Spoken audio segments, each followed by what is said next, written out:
Woo, it's cold. All right, guys, got something I'm going to share with you. I'm going to call this the Idiot's Guide to Painting Crankbaits. I got a couple of things I want to cover real quick.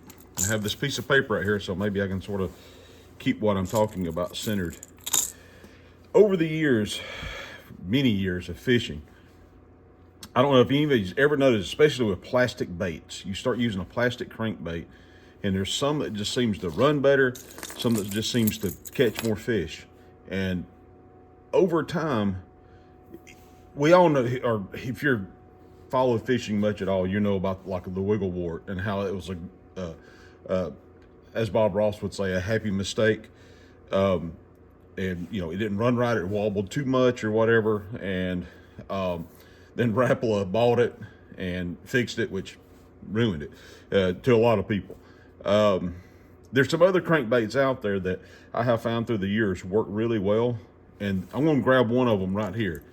This, of course, is famous for grass fishing, wintertime, pre-spawn and spawn. It's just a great all-around crankbait. Many of you know it. It's called a rattle trout, lipless, whatever. This is actually a rattle trout brand rattle trout.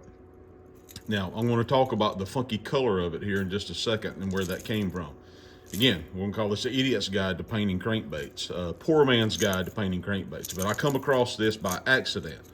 And so this crankbait here, this rattle trout, it's caught so many fish. It started out life as a Lake Fork special color, which is pretty much a chrome blue back looking bait. Threw it until literally it was white. And I never understood. I actually continued to throw it, especially like in the fall, while it was white. Fast forward, fishing Gunnersville, a lake I used to live near. It's famous for its red crankbaits, everything.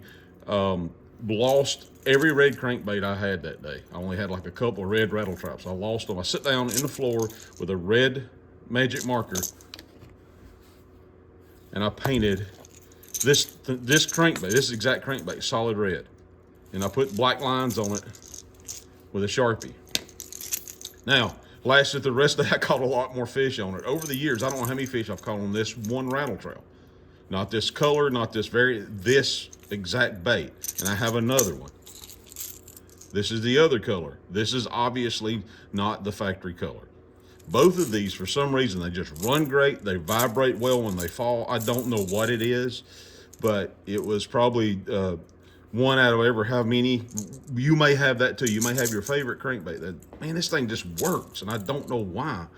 I think it was just a flaw in the mold or something, because I have plenty of Bill Lewis rattle traps, and they're great. I don't dislike the bait at all, but these two here have caught more fish than almost all the others, and I continue to go back to them, and I continue to paint them.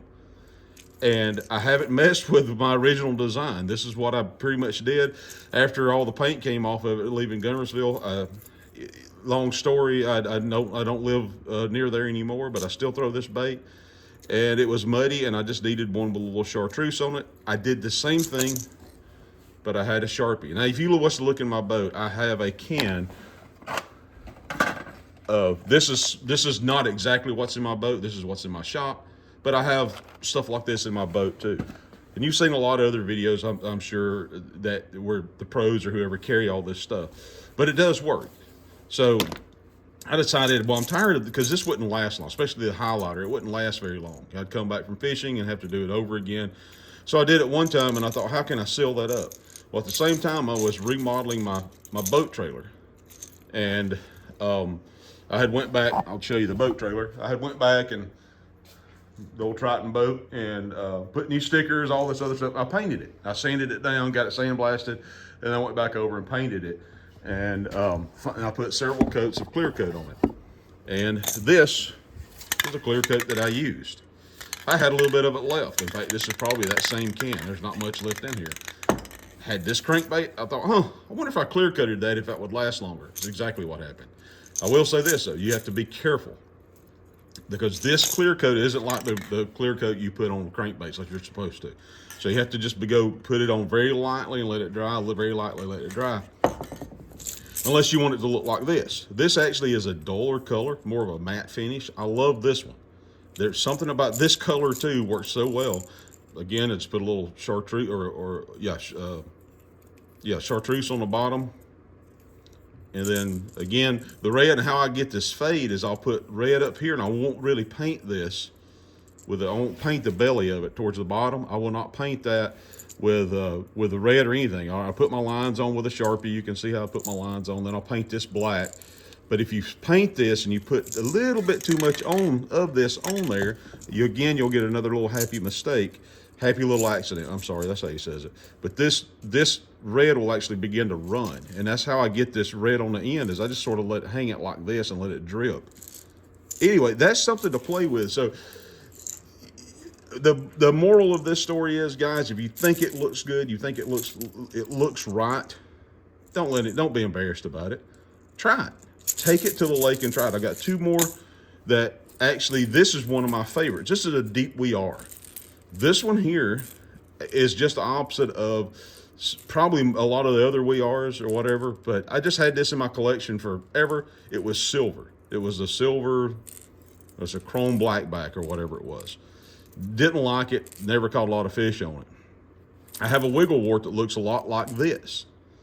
But where the wiggle wart has the wide wobble, especially the old ones that made them famous and sought after, this one doesn't have that. Well, in the wintertime, I've started realizing, you know what, that more subtle, like we all throw flat-sided crankbaits. You hear that, throw a flat-sided crankbait. It has that tighter wobble, tighter wiggle. This one does too. And so, it noticeably so. It almost just does like that. It doesn't have a big pronounced wobble to it, but when it's cold, I catch a ton of fish on this crankbait. This one, same way I did these others. It's Sharpie, magic markers. I made a yellow magic marker, black dot. I just redid the eyes just like they were originally. And again, this is just magic markers and Sharpies. This is it. This is pretty much how most of all these are painted, is these three magic markers. And then I've got one more for you. There is times where I couldn't get something red enough.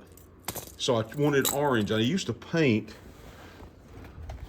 I've got an orange Sharpie somewhere in the boat, but this highlighter works pretty well too. Any highlighter, anything that could put some orange on it.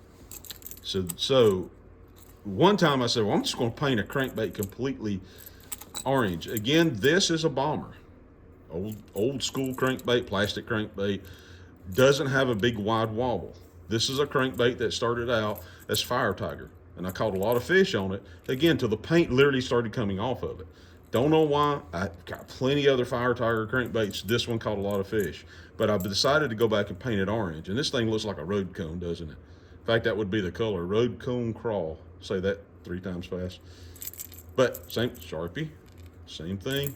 Shot a clear coat on it, little bit at a time, let it dry. This has actually lasted a long time. Now, where did that orange come from?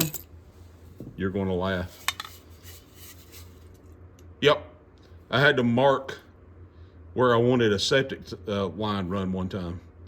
Had this forever. Pulled it off the shelf, painted this crankbait with that, and the rest is history. I did put a little red on the bottom. It actually sort of turned like a pinkish purple.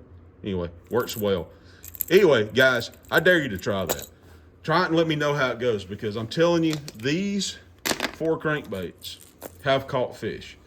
This one, I don't know how many it's caught, but I've had to repaint it several times. This one right up there with it, it's caught a ton of fish. I know if you look at this, you'll think, wow, it looks like a wiggle wart. Well, it's a Rebel deep weir. It doesn't wobble near as much. But all these crankbaits have caught fish. They're stupid looking, I know. But again, if you've got the time, try it. If you got an old crankbait that's always caught fish and the paint's coming off of it or something, try it. Sand it down. You can put primer on them too. I didn't prime any of these. I just sanded them down and painted them. And this one I actually painted, the rest of them just a Sharpie. But again, I just sand them down, paint them, do the best you can. You've got something moving through the water like this most of the time. Fish doesn't get it's just the hue of it or something. We all know that. But we pay so much money for these fancy crankbaits. when I have caught a lot of fish doing this too. Don't get me wrong, I still have the fancy ones, but try it next time. Don't throw those crankbaits away. And you don't have to go buy a fancy paint gun and everything else, although that is way cool, and I do like doing that. You can get by with this. Try it, see how it does. Let me know how it does. Thanks, everybody. Take care.